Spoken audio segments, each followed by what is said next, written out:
We are lighting the candle, a world that works. Hello, everyone. I am Bill Correll. I'm here with my wonderful partner in empowerment, Jan Jeremias. We're here also with a mutual friend who is also a contributing author on a book that Jan just completed with four other people, Taryn Victor. She is hailing from somewhere in South Africa, I think, today. And I'm going out on a limb there because you could be anywhere in the world, actually. How are you, Taryn? I'm well, thank you. And I'm sending you lots of love and big hugs all the way from Johannesburg, South Africa. Beautiful.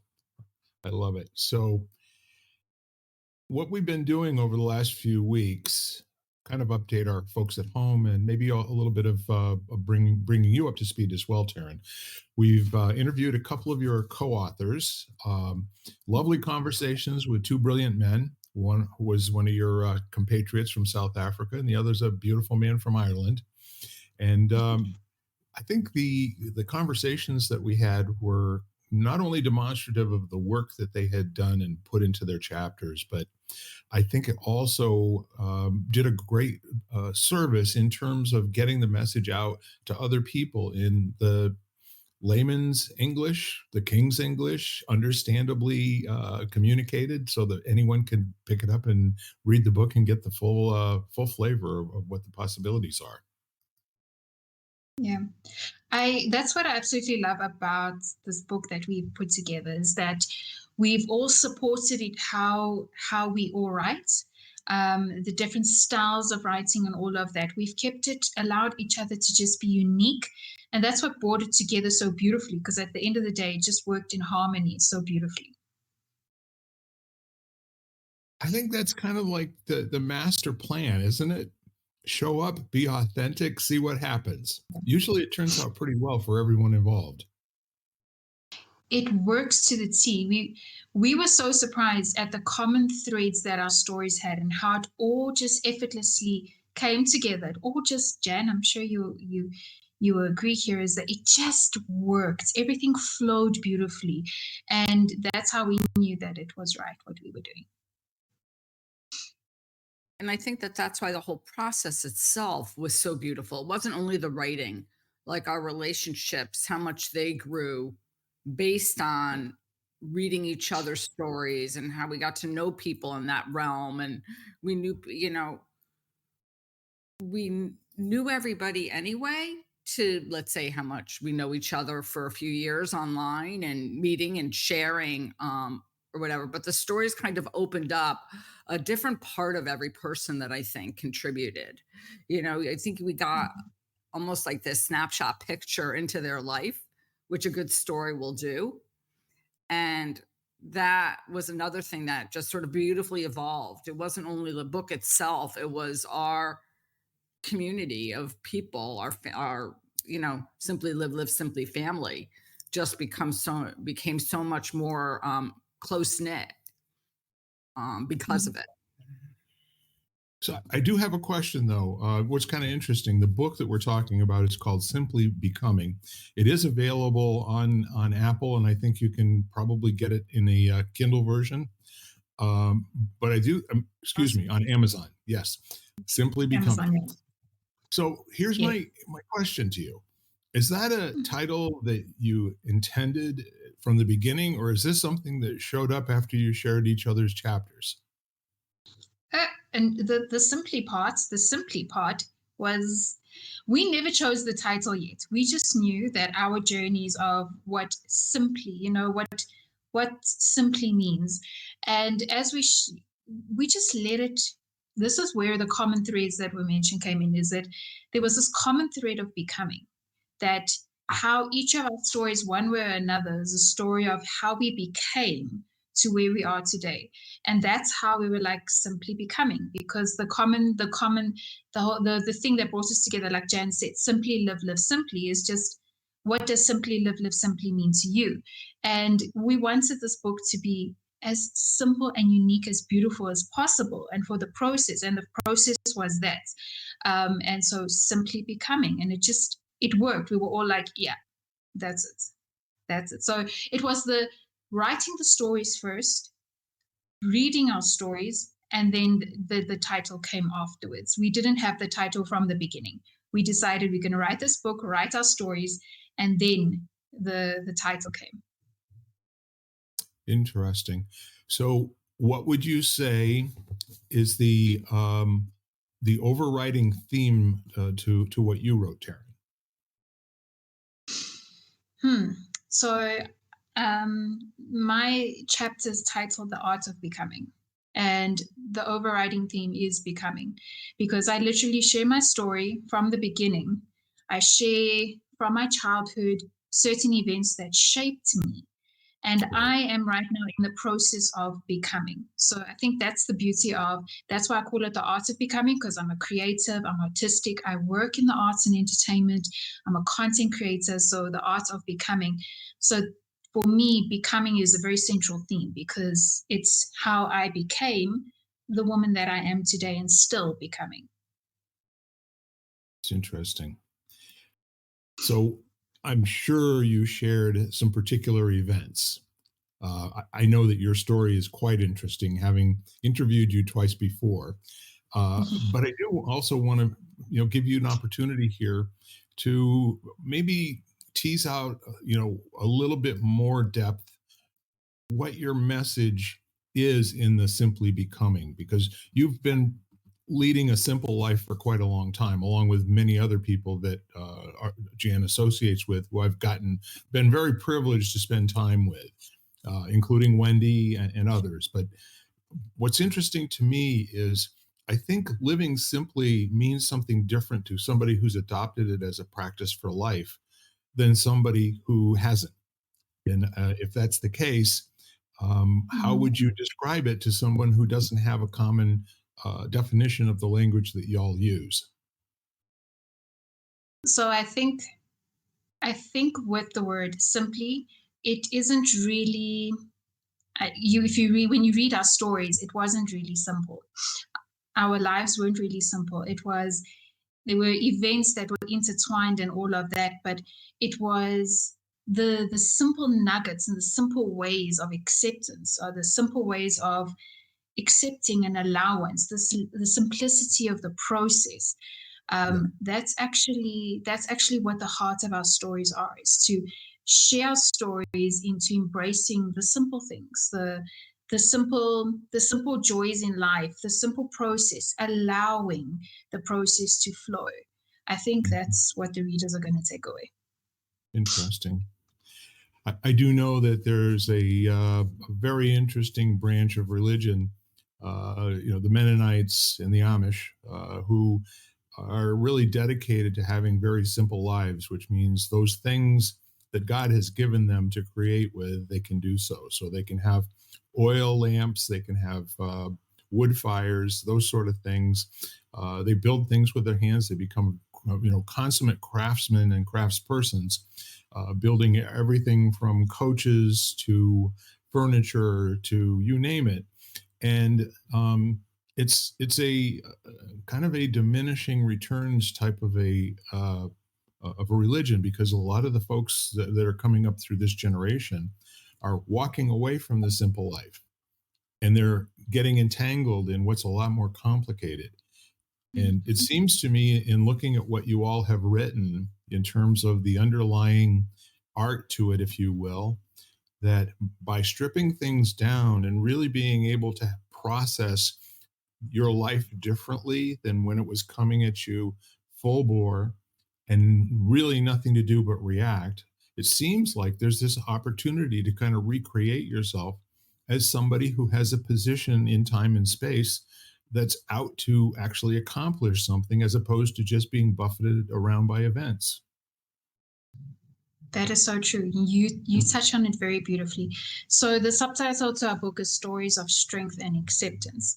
And I think where we complicate in life is one of the topics that we touch on is fitting in, where there is comparison, where there is society defining who we are. And that's when in our stories you'll see that we start, there's something within. There is something within. There is that inner voice that says, this isn't the way it's supposed to be. So it's that trusting that inner voice, listening to your inner voice. And of course, that's a journey. And that's when the simplicity and the flow comes, because you're honoring your authentic, that word is coming across a lot today, authentic self. And that's where it starts flowing and becoming more simple, because we complicate when we compare ourselves to other, when we try to fit in spaces where we don't belong. And that is when it gets challenging and not simple. Yeah. It seems to me like there is a litmus test, authenticity is not something that's demonstrable. It's a state of being in which your attention is so focused on what's going on in this moment. There's no time for you to be concerned about your own welfare or remember things from the past that are dragging you down, which is where most people spend most of their days anyway, is either worrying about something that happened in the past or worrying about something that may happen in the future. While this beautiful, wonderful world, I don't know what your weather is like over there in South Africa at the moment, but here in Connecticut, we are in the middle of some really gorgeous weather, and we got just enough rain to really kind of perk everything up over the weekend, and it's fantastic. So, are you all heading into spring and summer over there? I think you're in an opposite half of the world than we are. You're almost subtropical there too, right? We are spring right now, and we've just started having, that's why you see me a little bit dressed up, a bit warm today, because we've started having our spring rains. So our spring rains have come. So the grass, we're looking forward to the green grass and the flowers blooming even brighter. So yeah, there being nature is one of the simplistic things that I enjoy. Cannot wait. I thrive in spring, summer. It's my favorite time of the year. Yes. And here we are heading into fall, and I am definitely not going to place myself among the people who love snow in winter. It's just not happening. Okay. When I was in my 20s, yes, my wife and I both liked skiing and that sort of thing. But anymore, it's a little bit more like Joni Mitchell's Clouds song. It just gets in the way, However, having said that, I can now maybe step back a little bit and see if there is any redeeming quality about having it be 5 degrees below zero. Oh, wow. No, I can't do, I'm not a fan of winter. Winter, autumn, the cold, I'm not a fan. Bring me sunshine and bring some rain, and then the rain goes. Yeah, don't bring me winter. I can't do it. Amen, Sister, tell it. Yeah. Well, I think the most amazing part of everything that we're talking about is folks who have actually accessed something that's a little unusual and then shared it with each other in a powerful way and found out, well, maybe it's a little more usual than we thought, at least among us folks. Not good grammar, but it does communicate. But the point of all of this is, maybe we do have an interesting story, not in what happened, but how it left us. Mm. And what would you say is like the biggest difference that you can point to, Taryn, having been in that non-simple lifestyle most of your life, and then making a choice to kind of like see what it's all about and then adopt it as a practice? I'm thinking about Wendy, who will not travel with anything more than one case, and it has to be less than however many pounds that she sets on it, and she manages to live off of that, wherever she is, all over the world. And how does it show up for you in your life, Taryn? For me, when I was living not so simple, when I was trying to conform to the world and all of that, I didn't realize what came from all of that was realizing my worth. So now it's about letting go and saying no without feeling bad. It's about being like, is that really aligned to me? No, that's not for me. That opportunity is not for me. And saying no without feeling guilty. That has made things more simple for me, because as I mentioned to Jan and everyone else, writing this chapter was a form of healing for me at the end. And it was about it is okay to say no. It's okay to let go and create space for new and to be my authentic self, to attract my tribe, to attract my people. So that really is the difference that it's made, is about being simply saying no. It's like Mahiba's favorite. I can't wait for the listeners to experience Mahiba. It's just, so what? Let it go. If something doesn't work, let it go. That simplicity of just making decisions that are right for me. That's Mm, what's made the big difference. it's huge. I think for one, I don't think most people feel that they have either the right or the privilege to say no. We live in a society that rewards people for overcommitting over and over and over again. And when it comes to stretching between different uh, types of community, family, church, folks at work, folks down the street, um, it's so easy to be in the habit of saying yes, where most people tend to fail to keep their commitments anymore and walk around really feeling quite miserable about who they're letting down. And by that time, most of those people have forgotten the promise. They're not carrying that any longer. It's the person who uh, who said yes when they really should have said no. Had they known how to do that? How did you learn how to do that? Experience by going through I wish I trust that little gut feeling that said, nope, this is not for you, or no, you shouldn't have gone ahead of it. It was that experience of going through those things that I should have said no to because I wanted to fit in. I was afraid of losing that person or whatever it was.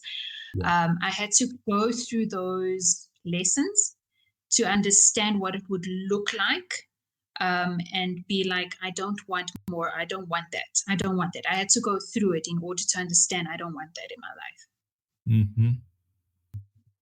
So if I understand you, the simplifying has a lot more to do with choosing the conversations you're going to continue in than how much stuff you've got. And I'm remembering now, Wendy has a number of items that she can carry. It's not a number of pounds, which is fascinating. I haven't talked to her personally in more than 9 months, but that's what I remember, along with her beautiful smile. Oh, that's amazing. I prefer experiences over things because things can diminish in value or they don't have a value, but experiences are where lessons are learned and memories are made. So I Yeah. always prefer experiences. Jen, I'm real interested in how does this show up for you, in your life? You're such a generous steward of this conversation, but I'm the learner here. Both of you have Mhm. experience. You've expressed your language out of the feeling that you have inside that's coming out of you. I'm very intrigued and interested. Let's put it that way. I think I look at it, somewhat. I mean, I've looked at Simply Live, Live Simply differently than Taryn did. But as she's speaking, what comes to mind and my ability to say no is something that actually Seamus, who was on last week, shared with me. And that was every time you say no to someone else, you're saying yes to yourself. And I think about that a lot of it's more, that reflection on okay, what do I want? What do I value? Like what's important, what matters to me? And then not looking at it as so much as a no as what's a yes for me and kind of reversing it because I try to frame it more in the positive because I tend, I mean, I need that. And so it's better off for me if I examine it as like, okay, what feels like a yes? And so, that just resonates with me deeply. And then I love what Taryn shared on authenticity because I think that that's where that comes from. Whether it be no to that, yes to this, is it comes from learning about yourself, which every experience happens, and that's what it reveals to you, something about yourself. And or it reminds you or helps you remember something about yourself, because I think we know it. I think we just forget that who we are. So those experiences and those memories remind us um, of different qualities we have, different strengths, different what you might want to label as, I don't like to call them weaknesses, but our tendencies or things we might consider harder for us to kind of wrap our heads around, and navigating life from those places versus superficially. Like, to me, the outside world or external stuff complicates things to a great extent. Mm. I'm letting that land for a moment. That was a note to our producer, so he doesn't take this pause and do something horrible with it. If I can add to what Jan just said, I Yeah. think intuitively we already know what we're supposed to do. But because there's so much comparisons with society, or depending on who you surround yourself with, we question it. We're all different here. We none of us are the same. We are all different and unique. And I think it's when we start questioning, trying to fit in, which is a big theme in our book. That's when it starts getting complicated, where simply just being you and accepting who you are, it's so simple, it's easy. Whereas trying to be someone that you're not, that's where the hard work comes in, and you're going against everything that's not aligned with your morals and values and stuff like that. And I think that when Taryn earlier, she was talking about that she's still becoming. And I think that, and that's based on what you just shared, because I think there are certain values that are our values. Like, those are things, like I have values which haven't changed since I was 5. Like, I have a value I identified recently, which I did when I was 5, and that has not changed. But then there are other values I think that change depending on our stage of life. And I think that that's what some of what we saw also in the book was things that we valued or things that we thought were important, which were a lot of external things, the degrees, the jobs, the other people's opinion. When we were younger, all of a sudden, like, Taryn's younger than I am, but there's this wisdom that does come with age, where you realize that that's not really what's valuable. And so I think that the becoming happens as we get older, to always, as we are always becoming, because we change throughout our lives. And so those values change. Yeah, you said it so well. It's very interesting. I was listening to a podcast earlier today by a gentleman who I enjoy listening to, and he was really talking about how the passage of time for men, in particular, when they hit the age of 60, and they start taking stock of the fact that a lot more of their life has happened in the past than they will have left, to live in the future.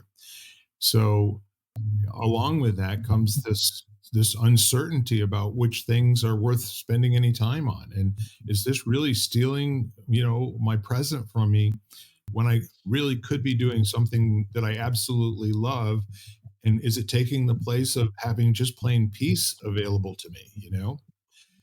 And along the way, um, the conversation is also giving reference to who you became when you needed to, as a father, when you had small children, and then when those kids were in, junior high school, high school, and then when they were getting off on their own, starting their own families and everything. And now all of a sudden, it all seems to be running itself without any need for input or creativity on your part. So there's also a loss there. There's something that's missing. And that if we aren't careful, we can become a little I don't know. I think the word, we can become sad. We can, start becoming resigned. We can start living a life that's not filled with passion anymore, a life that no longer brings joy and self-expression, but it's enduring another day, you know? And what I like is whatever age you get that message, whether it's in your 20s, 30s, 40s, 50s, 60s, or are you, if you're still struggling with the question when you're in your 70s, it's worthwhile to decide what in your life is important and what is just going to happen anyway. So why not be a champion for what you want, and a champion for your own self health and your own peace and personal power. Absolutely. And you'll also see that your energy will flow even more because you'll have more energy to do what is meant for you, whereas trying to make something work that's not meant for you. Yeah. Yeah, there's another interesting aspect to that as well, in terms of, more or less taking stock of the boundaries of where your life goes, financially, friendship wise, um, just a matter of how much stuff a lifetime can accumulate, stuff that you don't use anymore, or I don't use anymore. I'll speak for me personally. And I'm constantly tripping over these things. And, I don't know how it is for you, but objects have their own energy from times gone by. And when I pick up an object that is of a certain age, it takes me right back to where I was, probably when it was something that was present most of my life. And the hardest thing for me to do is to make a decision to destroy what I have right now in a very positive way. The word destroy isn't to replace, but is to start over cleanly and freshly, like with a blank page, and figure out who knows how many more days I've got here. So I don't know if people listening are having feelings like that every once in a while, or are embracing those kinds of feelings as a result of loss, or um, it seems to me also that each of you, each of the authors that have written chapters in this book, independently came to a decision on your own that it was time for your life to start looking different from what it had been looking like. And I'm curious, Taryn, was there an event that kind of brought you to this? Was it a happenstance of being on a podcast call with somebody, or in a group discussion or something? How did it go? I think I mentioned it in one of our previous interviews, but really the life changing point that happened for me was when I lost my father. Losing my father was the biggest reminder, just as you mentioned, that tomorrow is not guaranteed. I mentioned that my dad and my mom and we were the three musketeers. I always believed that as long as I had them, Yeah. nothing else mattered. People can come and go as long as I had them.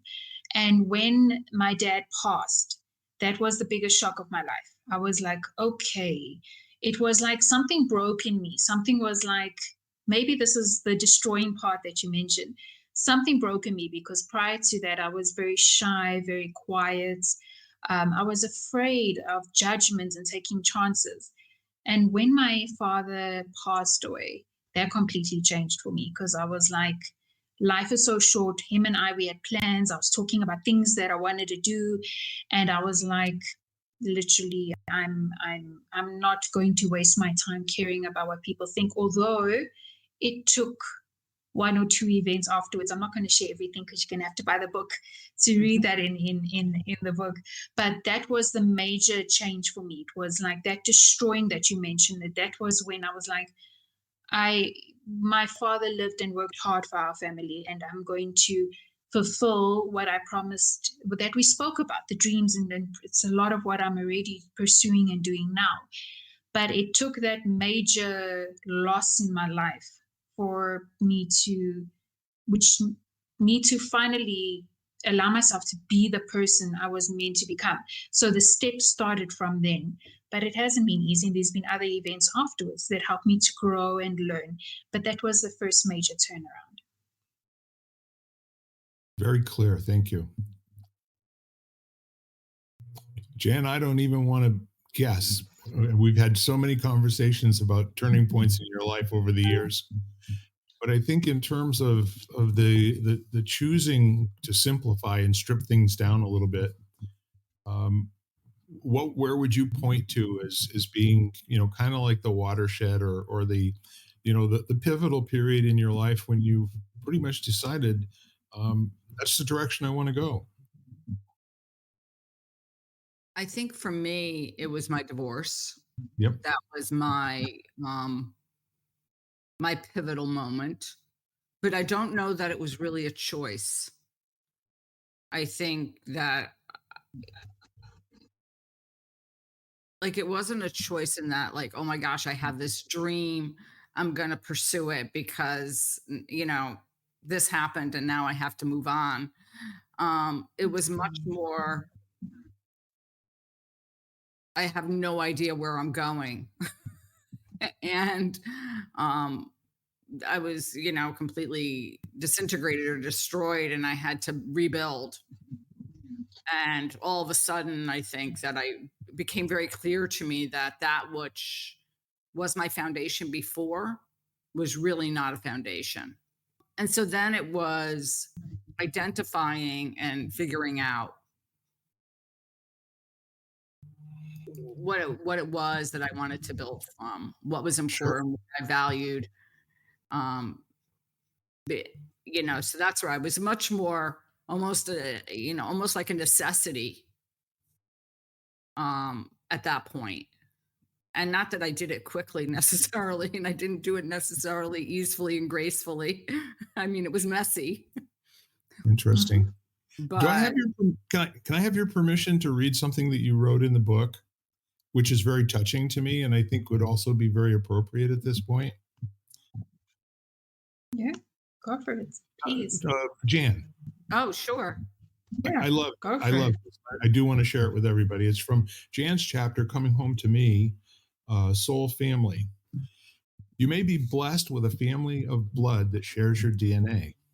You may be blessed with a soul family, people who are not blood, but are family of the heart.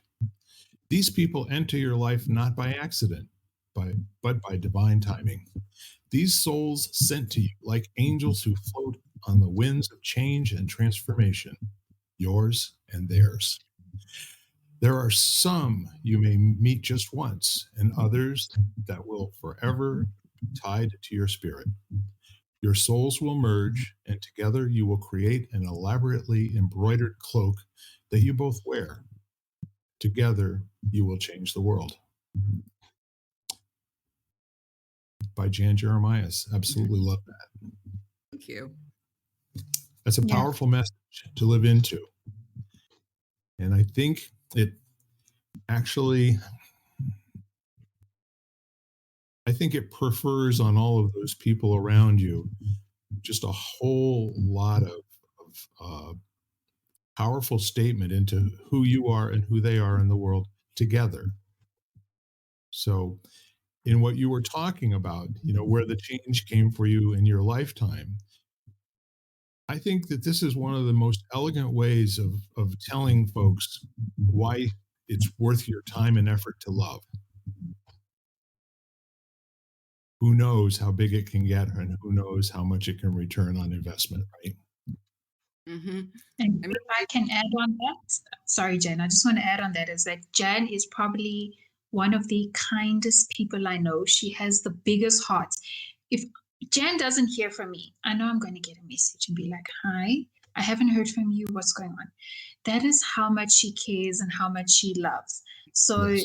while you were reading that, I just had Jan's voice in my head, not because I've already had the privilege of reading it and knowing her, but it is so true, and that's also one of the essences of that you are getting in the book, is that everybody you are getting their true authentic self.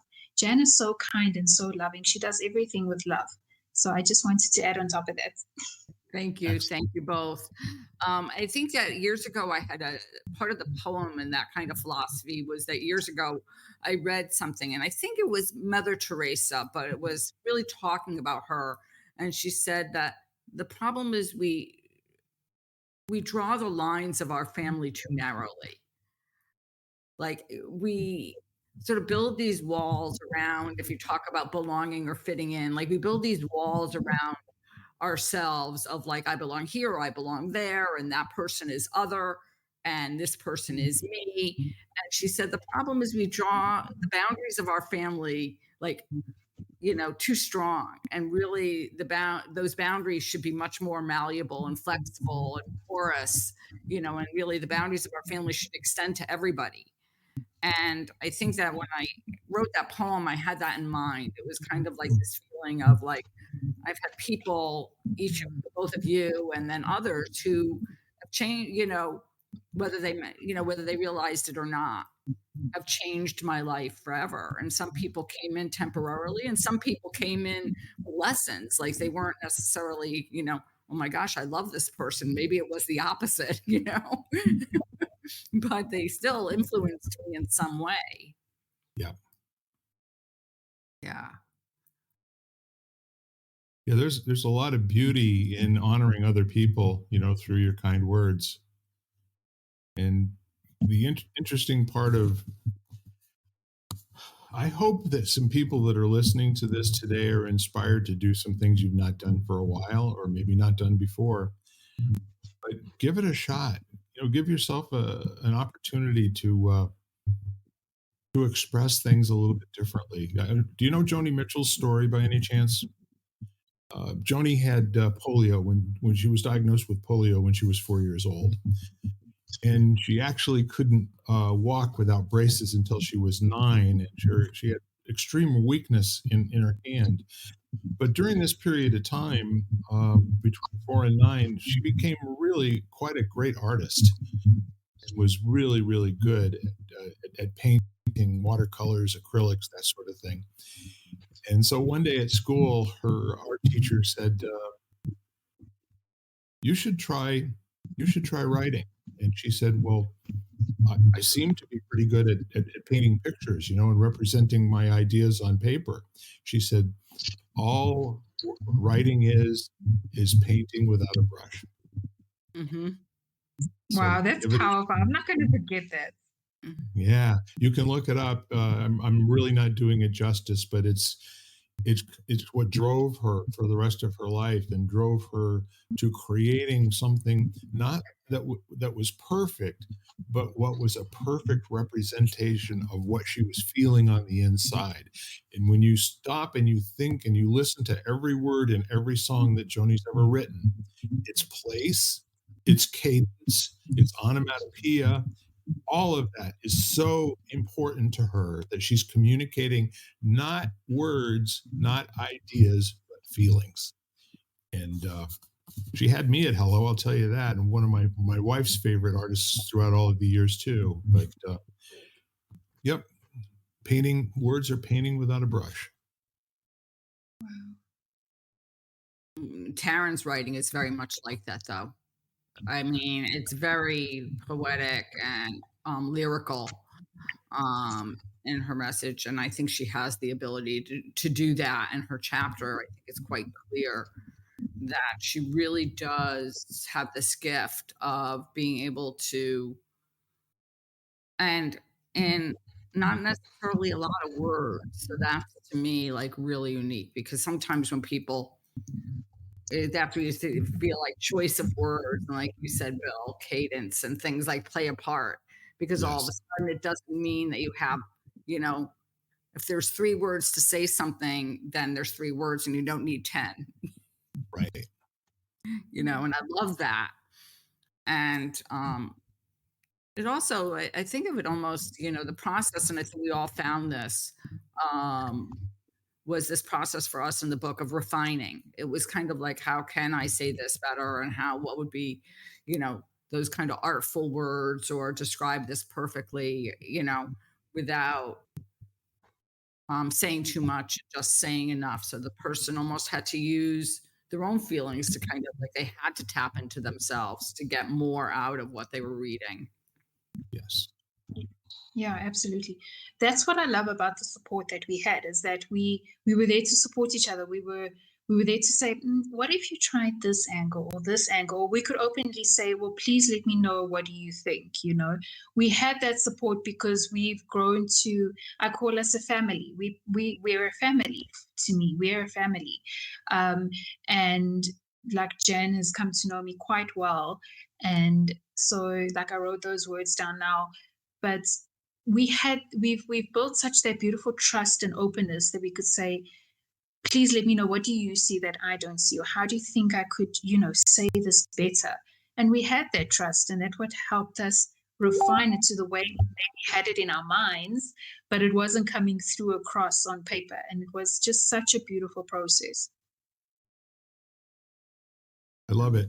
You had some poetry in your chapter as well, Taryn. Mhm. Yes, my first published poem. I'm like so excited about it. Yes, my first published poem. Do you have wings and resilience in front of you by any chance? I do. Let me I would see. invite you to share that with people. It absolutely Thank demonstrates what Jan is saying. Thank you so much. So I have a copy. I keep a copy of the book on my desk because it's just so surreal. But thank you for this honor. This will be the first time I'm sharing this publicly outside of the book. So, Wings of Resilience. I saw a butterfly in different shades of blue, sitting on a flower, proud of all it had been through. Once wrapped in a cocoon of trials and despair, now it soars freely, light as the air. Oh, how I long to be that butterfly, clothed in beautiful hues that grace the sky. Yet here I remain in the cocoon of my trials, growing, learning, walking these miles. Though the journey feels long, the darkness so tight, I hold on to hope, a flicker of light. For just like the butterfly, I too will transform, becoming stronger, my spirit reborn. One day I'll spread my wings and take flight, leaving behind the cocoon and the night. And like the butterfly in radiant hues, I'll stand proud, unbroken and renewed. Absolutely beautiful. Thank you. It's my first piece of poetry. I like it, and I do think that it would be a very, very strong message in a acoustic guitar song too. The power in the words is quite remarkable and quite accessible to everyone. There's no concepts there that you have to train anybody to understand what you're saying.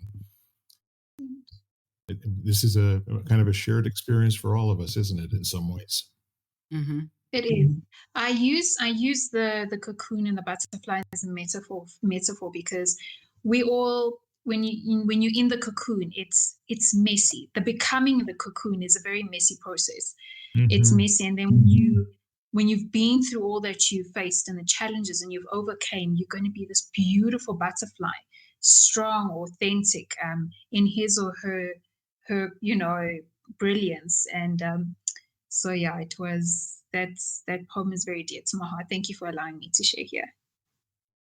I made an invitation. You generously read us in your own words, and I absolutely loved it. Thank you. So let's talk a little bit about that production process. So when did you all get together and decide you were going to produce this family work in common, and how did it take shape, and how long did it take to write? Sure. Any or So none of those? I think we actually started discussing the idea October, November last year, Jen. I think it was around October, November. And we just decided we were discussing like what simply means to us, what simplicity means to us. And we realized that we have so many wonderful stories to tell. And we were like, well, why don't we write a book? And first the seed was planted, but yeah, the seed was planted. And then we kept on swinging back to it. And then we were like, you know what, we're doing this. So we decided, let's start writing the content first. Let's write our stories. And that's how it began and came together.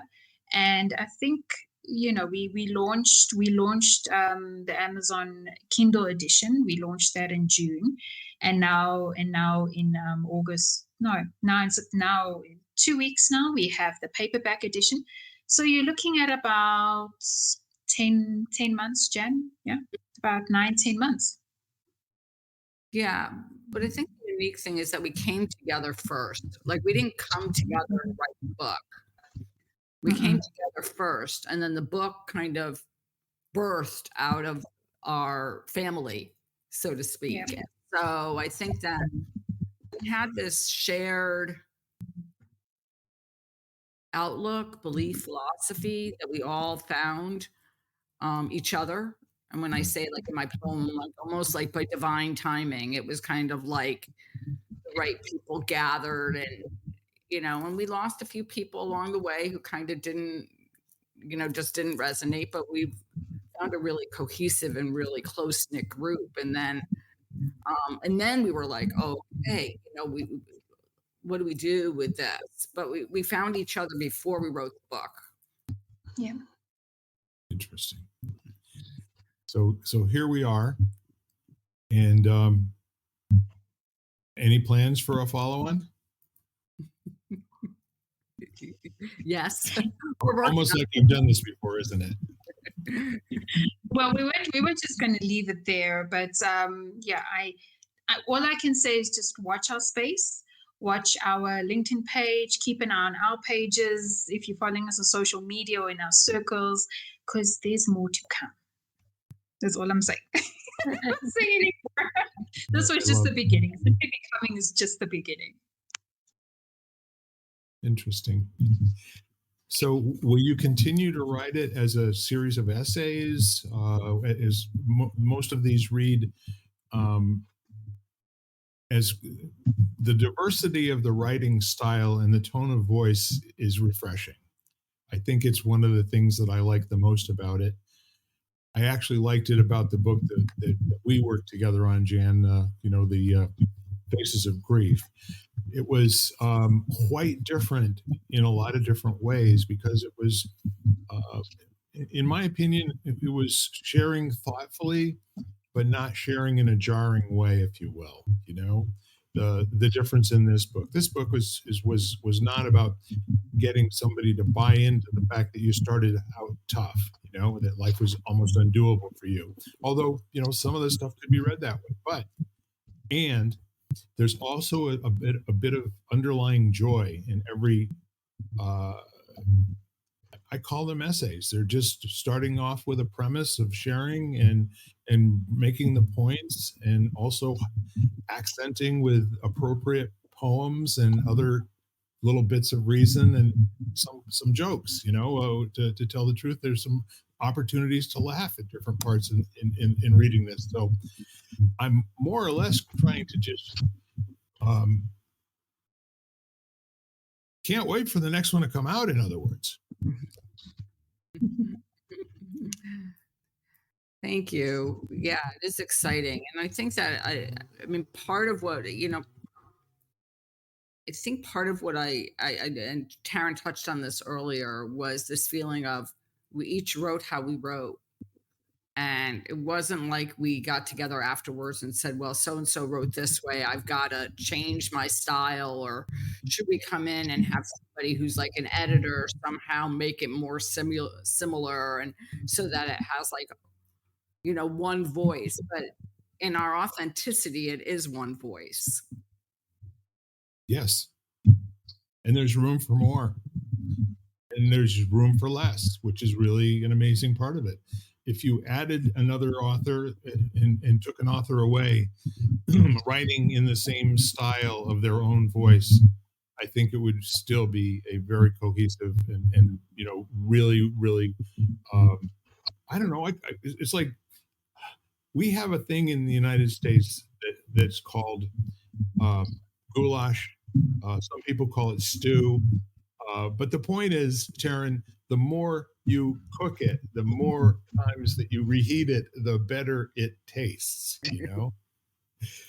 So now all of you have this as an informed starting point.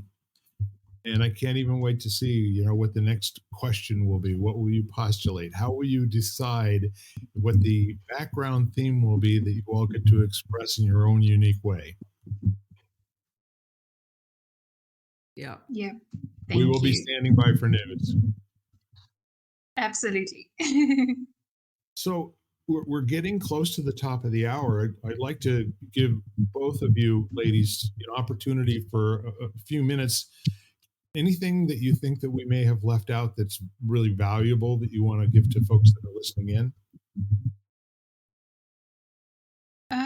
just think from my end is that these stories are written with heart, and there is something that you can take away and relate to these books. They're written authentically, and just with so much love. And this book came together with so much love. And I cannot wait for people to read it.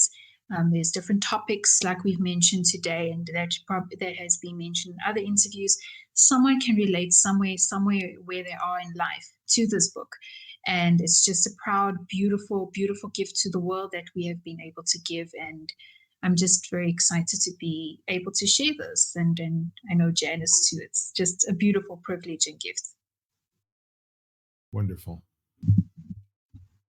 I guess I would just, maybe the last thing is to invite people, like as they read it, because they will be able to identify with some of those stories, to start to examine those stories within themselves as an invitation, to start to look at their experiences and the things that have happened in their lives and reflect on how they have shaped them either negatively or positively, because we all get affected in some way by experiences that we have, and to start to kind of look at their life maybe with a little bit more reflection and a little bit more curiosity, to bring in Mohiba's root. Here we go. Her favorite word. Curiosity. Yeah, curious mind is the key to all doors. No doubt about it. Well, I want to thank both of you. It's been a pleasure to spend time with you. Talking about any subject would be fun, but something that you put so much energy and love and work into. It's nice to have a moment of celebration with the two of you. Congratulations on a work of art that actually works. Thank you. Thank you so much. And thank you so much to both of you for just sharing this platform so that I could come again and just have a wonderful conversation with you both. It's always so special being able to do this. So thank you so much for this platform. You're very welcome.